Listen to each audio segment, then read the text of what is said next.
নমস্কার, আমি dietitian Monalisa. Healthy diet healthy smile চ্যানেলে আপনাদের স্বাগত।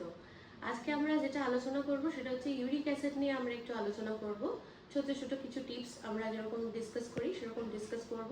ইউরিক অ্যাসিডটা জেনারেলি কি, এটা আমরা শুনে থাকি যে প্রোটিনটাকে সবসময় বন্ধ করে দাও, রেস্ট্রিকশন করে দাও, এই ব্যাপারটা আমাদের মধ্যে একটা চলে আসে, কিন্তু বেসিক্যালি সেটা না।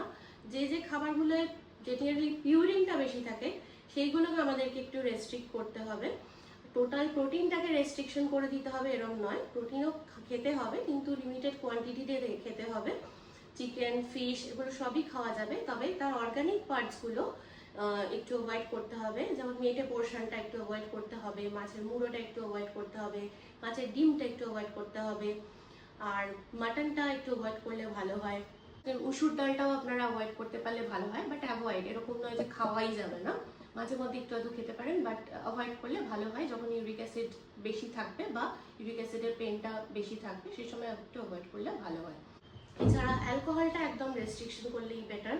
প্রচুর পরিমাণে জল খেতে হবে। সুতরাং এই ধরনের ছোট ছোট কিছু টিপস যদি ফলো করা যায়, আমরা কিন্তু ইউরিক অ্যাসিডটাকে কন্ট্রোলে রেখে আমাদের হাঁটুর ব্যথা, পায়ের ব্যথা এগুলোকে আমরা একটু কন্ট্রোলে রাখতে পারি।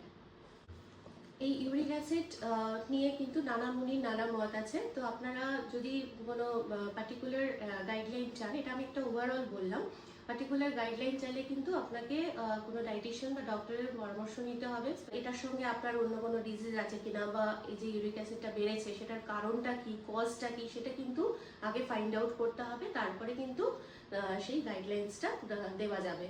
তো সুতরাং আপনি নিকটবর্তী কোনো ডায়েটিশিয়ানের সাথে বা ডক্টরের সাথে যোগাযোগ করে তারপরেই কিন্তু প্রপারলি সেটা ফলো করবেন। নিচে যে নাম্বার যাচ্ছে সেখানে আপনারা আমাদের সাথেও যোগাযোগ করতে পারেন।